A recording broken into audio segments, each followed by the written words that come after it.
Hi everyone, welcome to another video. And today we are gonna talk about orcs and goblins in the old world. So let's get into it. Yeah, it is finally time to continue with my old world series we have on this channel. And it is actually a good thing I am a little bit later to this party.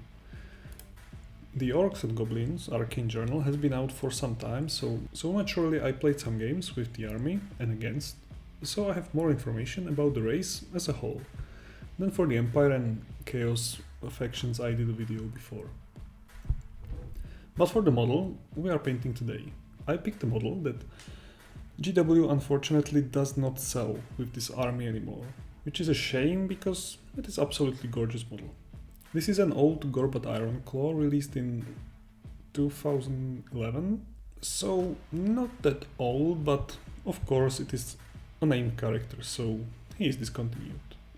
It is shame though, because I don't think that his war was relevant with the 8th edition, but if I remember correctly, it was like older war, but I understand that they don't want to or can't continue the old named characters. But if you have this model, you can absolutely use it as a standard orc or black orc WARBOSS on the board. And you will be right to do so because this model is really amazing. And for the time it is actually quite large, so a lot of work can be done by the airbrush. Now, he is incredibly armored. For an orc it is really heavy and prominent part of the model, so the best thing to start is the base coat, the true metal parts. The metallics are worse to control by the airbrush, so starting with them you don't have to really care about any overspray. I followed this step with burgundy by Molotov, but any reddish warm brown would do the job as a starter point for the pick, and the skin and cloth elements on his body.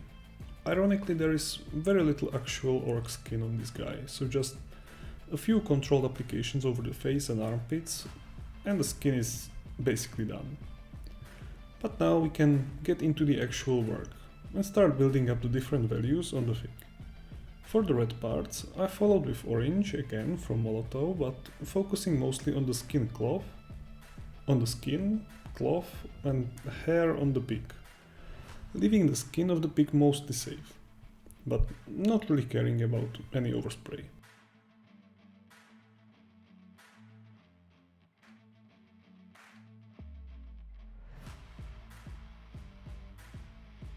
I really like pink on the orc pigs, so for the boar skin I used my favorite color ever, the squid pink from Weich. Using about 50-50 mixed with water, it gives me a nice coat for the most visible parts of the skin. And knowing I am using oils later, I went in with just a very thin down coat of white glaze over the most prominent pink parts. Now, even being as careful as is possible, there is a lot of overspray, but mostly on the metallic parts, so the cleanup is quite easy. I just went over the true metallic parts with the same silver.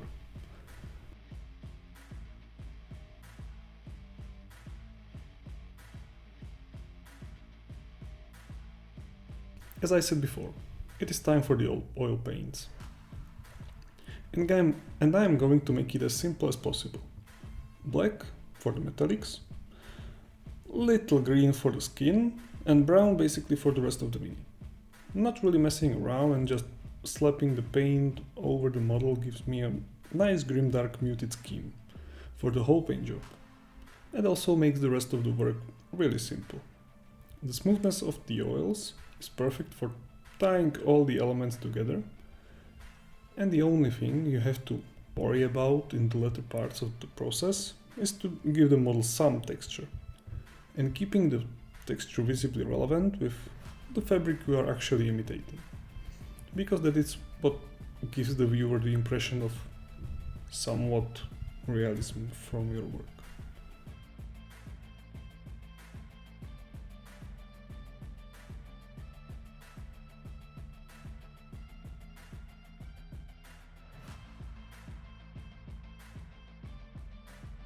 So after a little cleanup, and a whole lot of cleaning the mess I made with this step, it is time for the brush.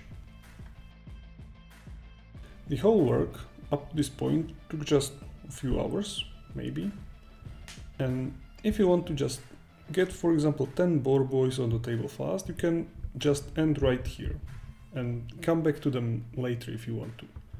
For the tabletop standard it will be still quite good, but the texture will give it a little bit more. Now, as I said, the main parts of these models are his armor and the boar. So the process is the same as with the underpainting. And setting the main tones for the paint job. First I corrected the metals slightly with the same chainmail silver paint, and then I went in with silver from Vallejo. This paint is much brighter and is perfect for the highest values on the true metallic metals. For the pig, I used a simple mix of squid pink and off-white, not really going for a strict recipe, but for a better imagination it would be like 80-20, then 50-50, and then 20-80 for the two paints. And I used the same mixture for creating the textured finish of a pig's hair, I guess. Basically just a bunch of tiny thin lines over the smooth surface, trying to copy the direction the hair would probably grow. So the overall feeling is a naturally looking pig. While visually boring, this process is incredibly calming and just a dopamine heavy activity. So now we have actually time to talk about the orcs and goblins in the old world. And I have to be honest, orcs are a faction that I do not play or have ever been really interested in. I have an old fantasy orc army, but mostly my father and my brother played with it, and even in 40k it never really interested me.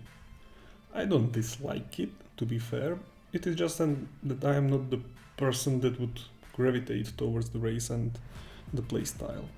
We all know that people that tend to do that. But I am really, let's say, interested in the way they wrote the army book for orcs and goblins, especially the Arcane Journal. Because now they really are orcs and goblins. It is like this with the whole old world system. Then it gives you option, which is great, but the amount of option you have for this race is just insane. And that is not coming from their Arcane Journal. The Arcane Journal is just, an addition of two builds for the already insane amount of possibilities you have in the main book.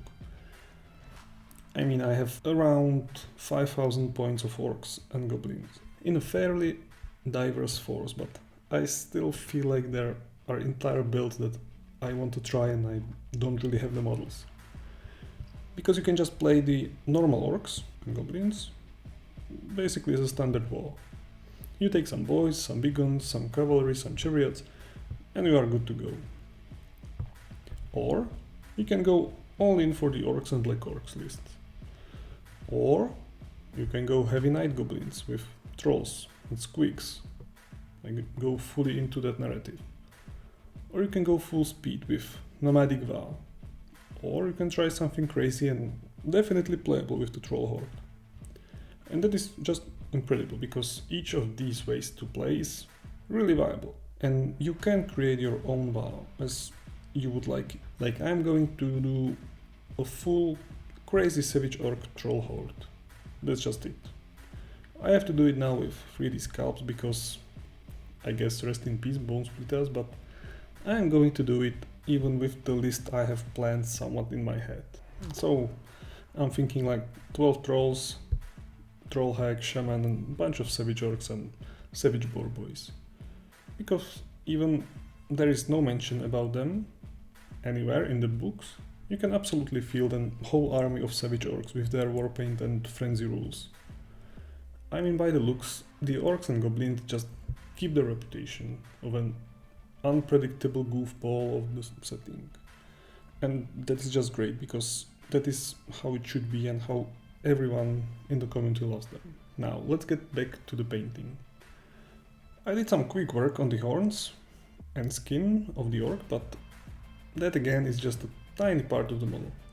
We took just a quick highlight for the wood and skulls with ochre and off-white to finish these, and a quick highlight for the skin on the back. The last thing to do is some war paint. And again, taking the easy approach. I always loved the yellow moon emblems on the night goblins, so this boy probably like it as well, because he paints his axe and armor with the same yellow color as the tiny black git from the mountains. I base coated orange, so the yellow is just easier to apply, and then I made it more vibrant with just a soft layer of yellow ink. And the orc, WARBOSS, is ready to lead the war. So here are the final results. This was a super fun little project that could break your toe if you drop it from the table. But even though it is metal, this model is just beautiful. And it deserves more shelf life, so we will see if GW resurrects him or not. Or reimagines him in a plastic like they did with, the new Black Orc WARBOSS, which is just the old Grimgor Ironhide ripoff. So now if you like this video, leave a like, and if you want to see more of the Old World series, check out the playlist in the corner. Also subscribe to support the channel, and I will see you next time. Bye.